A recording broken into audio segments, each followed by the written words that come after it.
ito yung ating gamit na gimbal. Ito ay ginagamit talaga ng mga nagbablog mga kapatid. Ito ay nabili ko sa ibang bansa nang naroon ako. Tapos, ang nakakaganda dito, siyempre, pag nasa labas ka, kung nandoon yung ano mo, paikutin mo lang siya ng ganyan, at ikaw naka-steady lang. Oh. Kung nasa likuran yung ano mo, yung pakikita mo, ganun ka lang. Tapos, pag nasa taas, mga helicopter, ganun mo lang din, mga idol. Oh, kung nasa baba, halimbawa, nasa baba yung ano mo, paikot-ikotin mo lang ganyan. Oh, pag nasa baba din, ganun mo lang. Oh, di ba? Yan ang nakaganda dito. Ngayon, pag halimbawa, may mga kasalan, idol, may mga kasalan, mo lang yung mukha yung kakasalin, lalaki man o yung babae, i-encode mo lang dito yung mukha nila. Ngayon, naka-steady lang to. Silang dalawa, kung saan sila pupunta, halimbawa doon sa isang place na doon sila ay kinakasal, ilagay lang to dito mga idol. Ganito lang. Ganito lang ang gagawin. Ilagay natin sa isang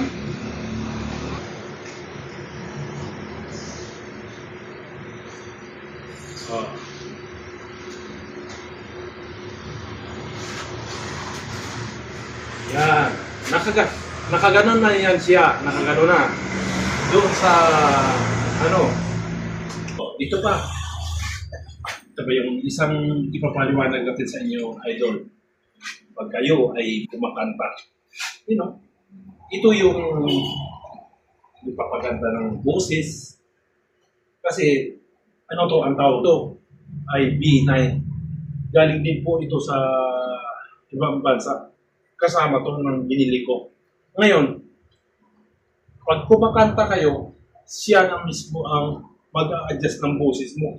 Tapos, kung gagawin mo na, halimbawa, palalakihin mo yung boses ng, yung boses mo, palalakihin mo, napapalaki din dito.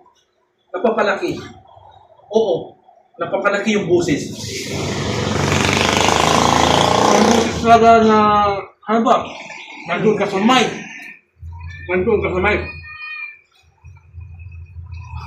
May connection nito dito. Mic. Ang laki ng ang laki ng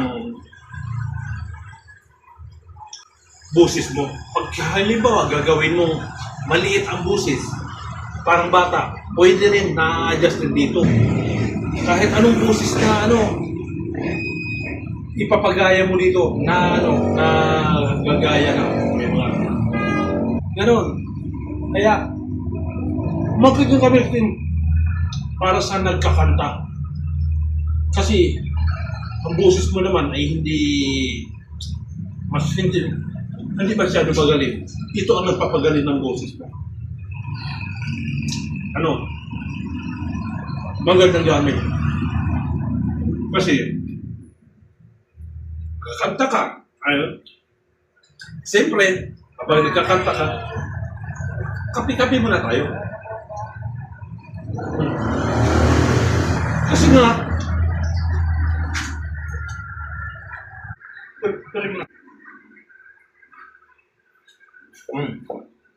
yan ang magandang gamit dito, mga idol. Tapos na tayo dito. Yan ang trabaho niya. Ito naman, kailangan kasi itong i-set up. Kasi may minutes to na kung ilang minuto nating pagganahin na nakatayo, kung ilang minuto. Kung halimbawa, yung kasalan aabuti ng 3 oras, isisitin mo dito sa gimbal. Kung ilang 3 oras mo rin siya doon sa kinakasal. Kung sino man yung birthday party, ay yung nag-birthday. Yun lang ang pupukusan mo ng mukha mo saan siya pumunta. Susundan lang siya. Hanggang 20 meter ang inaabot nito, 20 meter. Ngayon, pag nalayo na siya, babalik siya kung hahanapin naman yun niya eh. Ang galing nito eh. Hahanapin niya. Pag nabalik na pasok na doon sa 20 meter, babalik siya gagana. Nakikita na niya ulit yung tao na gagana. Susundan na naman niya. Napakaganda sa mga idol. Ito yung gamit. Kaya minsan ko lang ito dinadala-dala. Dahil sayang eh, baka mamaya makalimutan. Kasi, siyempre, makalimutan ako. Napakalaking bagay ito pagka nawala. Sayang. Kaya, hindi ko ito talaga masyadong dinadala. Minsan na, kung may napupuntaan, kung hindi naman kailangan, hindi ko na dinadala. Kasi, sayang. Pero, minsan din, pag nagplano akong magbablog, punta ko ng Muwa, dinadala ko ito mga idol. Dinadala ko ito. Pag naisipan lang ng magbablog, dinadala ko ito. Kaya yun mga idol, kung gusto nyo bumili nito, magandang gamit para sa nag-uumpisa na mag-vlog. Tapos, ako naman matagal-tagal na. Pero, doon ko ina-upload lagi yung ko sa isa kong Facebook kasi may isa kong Facebook na yun talaga ang kasi monetize naman yung isa. Itong ina-uploadan ko to ng mga copyright, bahala na si hindi naman to, wala na tong pangharabas ko tong gamit ko na to pangharabas. Kaya yung isa bahala na kung hindi to i-monetize ni Meta. Yung isa doon ang importante kasi at saka yung YouTube ko mga idol, pupukusan ko na rin ngayon ba naman kasi sayang ilang sahod pa lang ako doon. Maliliit lang naman, 4 na sahod lang yata ko doon sa YouTube ko. Tapos natigil ako dahil siyempre hindi pwedeng mag-focus doon. Maliit pa lang naman ang sahod, hindi naman tayo sikat. Kaya,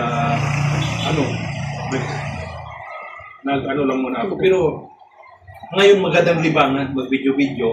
Kasi, siyempre, habang nasa trabaho tayo, gagawin natin extra income ko. Kaya, ang ginagawa ko, nag-video ako, upload ko, ipasa. Ilalagay ko minsan sa YouTube. Kaya yun mga idol. At yan ang napakaganda. Pero itutuloy natin kasi ang sarap. Tinapay ang mga idol. Magkape muna tayo. Dahil babay muna sa inyo. Maraming salamat.